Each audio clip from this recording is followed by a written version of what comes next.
ส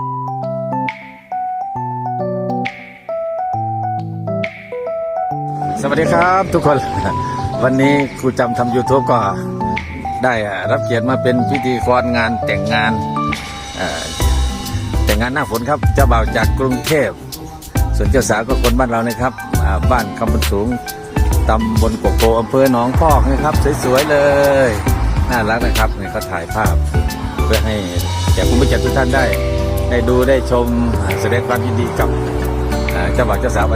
วันนี้ครับเช้าครับบอกว่าเป็นห่วงเวลาที่ไม่ให้มากเพราะว่ากลัวฟ้ากลัวฝนนะครับแต่งงานฤดูฝนนะครับสวยๆครับของคุณอ่านเองได้ดีกว่ามั้งอ่านออกไหมอำท่านผู้ชมได้ไหมโอเคนะครับติดตามผลงานนะครับนังสรังกชามีขอโทษเด้อครูบาอาจารย์อย่าตายย่ำมีวันอาทิตย์ถูกใช้สีสวัสดีลาโภนะโมพุทธายาผู้ปียำปีอิติปิโสภะคะวะอย่าตายย่ำมีวันอาทิตย์ถูกใช้สีสวัสดีลาโภนะโมพุทธายาตปิยำปีอิติปิโสภะคะวะ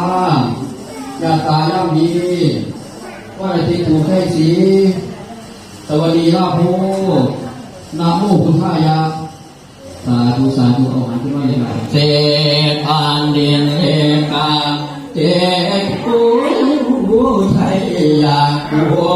ภาวันไทยามันภานาโตโลกันโชกันพังอาวาหาวะหูไทยามาหุโกอันเนเปียนวันนาเดเนสิริคำเดือนหูพุทธศักราชรวมแล้ว2568รักษาการเป็นเดือนยามวันนี้ที่เรามนต์โชโอไปเองโอไปแล้วกูแก่แล้วจังไม่แก้มข้าวหวานดูสมสมสายลายนี่ทำควายผูกแขนเพียงใส่ก้อยผักหน่อยยายไปอยู่สอนนะอีห่วยแก้มผูกแก้มปลาฟ้ามาเด้อควันเด้อมาเด้อควันเด้อควันผู้เป็นกาดันให้เจ้ามาอยู่แว่นไววันผู้เป็นบักเป็นไอให้พวกเจ้ามาอยู่หัวทองมีทั้งควันผู้เท่าน้ำนาให้ทั้งก้อนเท่าตามหลังมาอยู่จุกว่าควันเอ้ยมาท่ากุศลมาพวงทุกทางทางเพียงพวงไปด้วยพวงนานามาว่ารุ่นหวยให้พวงพวกเก้าที่ปล่อยลอยน้ำบาดว่าน้ำพวงรู้ตัวลอยให้พวงพวกเก้าที่ไม่อยู่รู้ว่าสีอิ่วให้พวงพวกเก้าที่ดาวว่ามาเด้อควันเด้อมาเด้อควันเด้อพวกเก้าที่ละน้ำให้กินปลาตัวโตทอพ่อร่างให้ควันพวกเก้าที่ละน้ำให้กินปลาตัวพ่อเมืองให้ควันพวกเก้าที่ละน้ำให้กินปลาเสือตัวพ่อร่างว่ามาเด้อควันเด้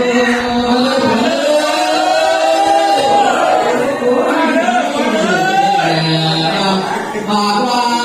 หอเดือนหัวพึ่งพวกอยู่ที่โดนพวกเราที่ได้ไปอยู่สอนสายทางเมืองในพ่อรอผู้ใดน้อพวกเอ๋ยพวกเขาได้ไปยืนน้อยเยื่ออยู่ยาวพึ่งผู้ใดนั่นล่ะว่ามาว่าแล้วก็ที่ไปเอาไปออกเดียวนี้ว่างหามอยู่ผู้แก่ นลานโอ้หัวนะที่ในผืนแล้วพันแห่งผู้เมืองใต้ไอ้ขวัญเจ้าบ่าวเจ้าสาวก็มาโอ้ยทั้งผู้เมืองขวาไอ้ขวัญเจ้าบ่าวเจ้าสาวอีอยู่มาเป็นผู้ทั้งสองมาบอกรักน้อยน้องพ่อของเพื่อนหลายปีเหลือในพวกเจ้าในลูกน้อยมีไฟพาและเล่นคำมีผู้นั่งเรื่องล่างมีผู้ให้บ้าวันนั้นมีหน้าพร้อมอะไร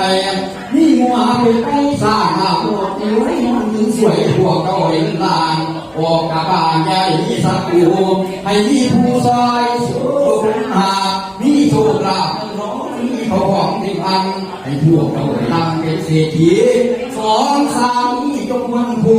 ให้ทั้งสองเจ้าอยู่ถาวรยามที่นอนเดินดา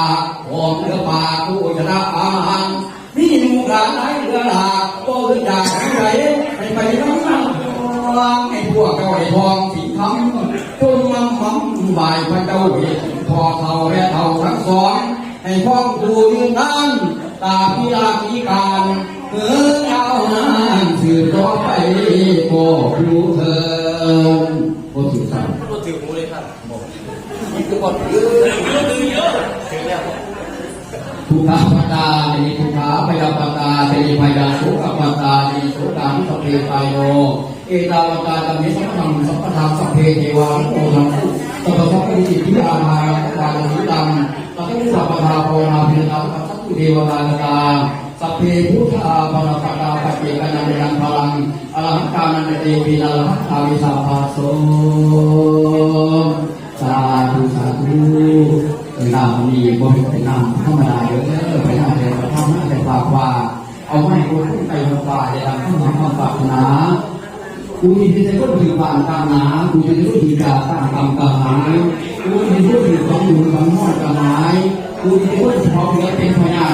ที่จะรู้ถือของข้าถึงที่กาหายโอ้ทุกท่านทำมั่งระกังกูที่จะพูดกันกูจะนั่งไปดูรอกันจนเมานี่ลูกที่เต่าคนจะติดบุหรี่เป็นเศรษฐีมันมีอยู่ให้กูที่จะว่าจะให้กองกำลังติดพุ่งด้วยกูที่ว่าว่าเกิดเป็นไม่เขาแก่กูที่เคยต้นไม้ใหญ่แล้วก็ว่าเกิดเป็นต้นไม้ต่างโอ้ทุกท่านทำมั่งมีระกังโอ้ผู้อัดมูมาปัญหามูมันสวาหายะหน้ามันนี่เป็นหน้าสัตย์สามารถเรามีในตัวที่สาไปเล่นมาสร้างที่คุณภาพก็มีปัญญาจะหาอยู่อันนี้ไปเล่นมาสร้างที่สัตย์องค์พระเจ้าไอพรไปเล่นมาสร้างที่กรองกับพ่อกับสุขีไปเล่นมาสร้างที่หวังดีเกิดที่วันศัพท์ไปเล่นมาสร้างที่พระดาวเป็นศัพท์หรือทองไปเล่นไม่ผิดทองไอ้ข้อผิดกรรมข้อผิดโกรธแค่ให้เราได้แค่ให้คุณงามเพราะอุบาทจะมาอย่างนี้โชคดีดวงดีเลิศดีวันดีเดือนดี